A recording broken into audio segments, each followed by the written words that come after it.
un des acquis les plus importants de la Révolution tranquille, sinon le plus important, c'est que le Québec a réussi à reprendre le contrôle de son économie. Plutôt que d'avoir une économie de succursales, d'avoir des filiales de compagnies américaines, on a réussi à avoir des sièges sociaux importants au Québec. Or, la tendance qu'on voit depuis un certain nombre d'années, c'est un retour vers l'avant-révolution tranquille. Et on a besoin d'arrêter ça. Et, Monsieur le Président, tous les pays le font. Même le Canada.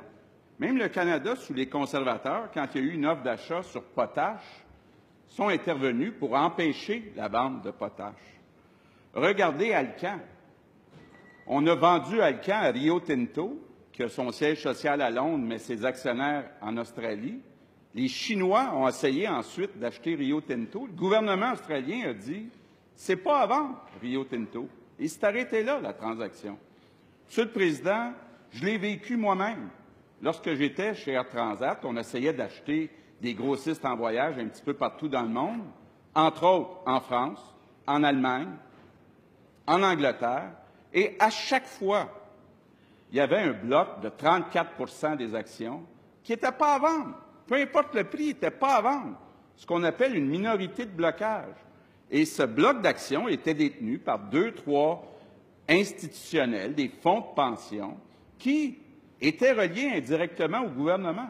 Mais on a besoin, Monsieur le Président, d'arrêter d'être naïf. Il faut arrêter d'être théorique. L'économie, ce n'est pas théorique, c'est pratique. Puis plus on a de sièges sociaux, plus on a de chances d'être riche. Or, on a un premier ministre qui est théorique, qui ne connaît pas ça, l'économie, Monsieur le Président.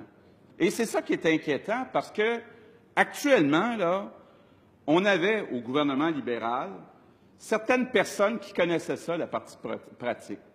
Hein? Entre autres, Monique Jérôme-Forget, qui a signé un rapport pour comment on doit changer la législation pour protéger nos sièges sociaux. Or, on a maintenant une ministre de l'Économie qui vient nous dire « c'est pas nécessaire ce que demande Monique Jérôme-Forget ».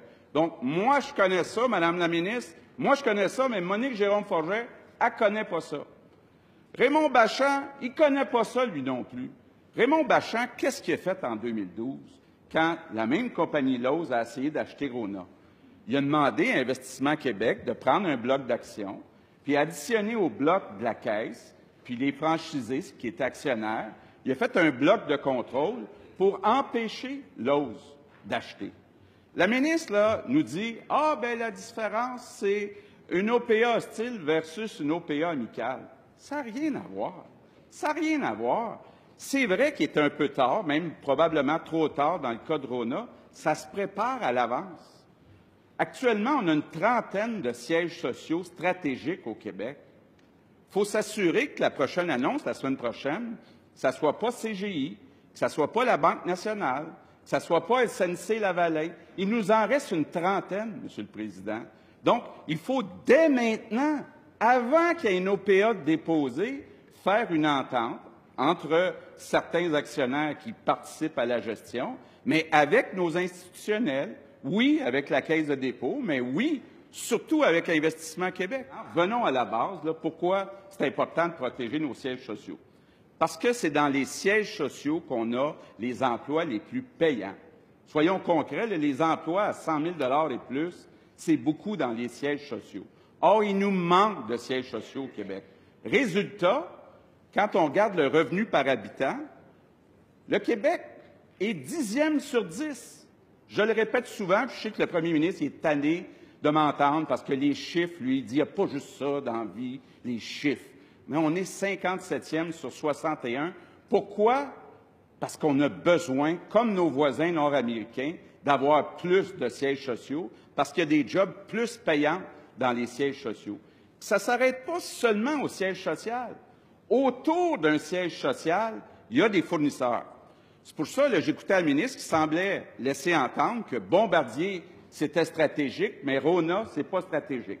Ben, elle n'a pas compris l'ensemble du portrait. La moitié des fournisseurs de Rona, ce sont des PME québécoises. Et regardez ce qui s'est passé dans le dossier de Provigo. Hein?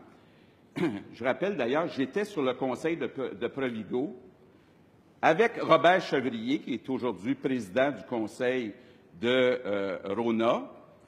Et à l'époque, j'étais le seul administrateur qui s'opposait à la vente de Provigo. Et là, qu'est-ce qui est arrivé? À la demande de Lucien Bouchard, je me suis en allé en politique. La journée des élections, Provigo a été vendu à l'Oblat.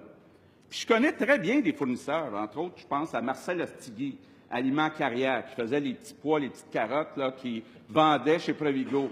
Bien là, maintenant, il est obligé de prendre sa petite valise, s'en aller à Toronto chez l'Oblat, puis se faire dire non, ou voici les conditions, puis j'ai besoin de plus de rabais volume.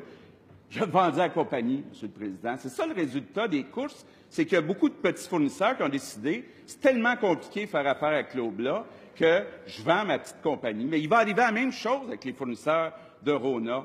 Et, M. le Président, j'ajouterais les consultants. Moi, j'étais consultant, là, j'étais dans un bureau de CA.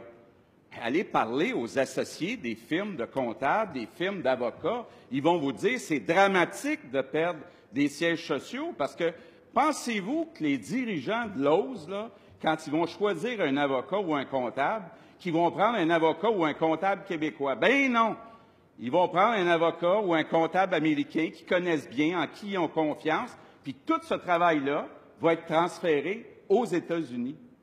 C'est pour ça que Raymond Bachand, en 2012, avait décidé de former un groupe pour protéger, entre autres, ce siège social-là. Alors, qu'est-ce qu'a fait le premier ministre depuis qu'il est là? Il a dit « Investissement Québec, vendez ». Le plus ridicule, là, M. le Président, c'est que probablement qu'il a vendu les actions autour de 20 $, alors qu'aujourd'hui, il en valent 31 $. Méchant deal. Méchant deal que le président, que le premier ministre a fait faire à Investissement Québec. On a besoin de mettre en place un fonds.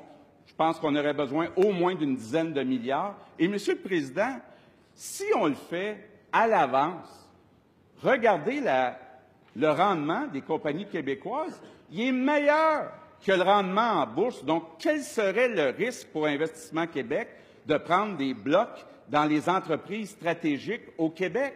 C'est ce qu'on doit faire, M. le Président. Donc, on est vraiment dans une situation, M. le Président, où on a un gouvernement qui est sans vision, on a un gouvernement qui a mal performé depuis 22 mois, qui essaye de changer l'image avec une nouvelle ministre, mais il reste que le capitaine qui est à bord du navire, bien, il ne sait toujours pas où il s'en va. Et, Monsieur le Président, je trouve ça triste. Je trouve ça triste que les plus grands gains qu'on a faits depuis la Révolution tranquille, qu'on soit en train de les perdre parce qu'on a un gouvernement qui n'a pas de vision, qui ne veut pas défendre les Québécois, qui ne défend pas nos fleurons québécois. Moi, je souhaite qu'il y ait une politique qui soit mise en place pour qu'on défende nos sièges sociaux.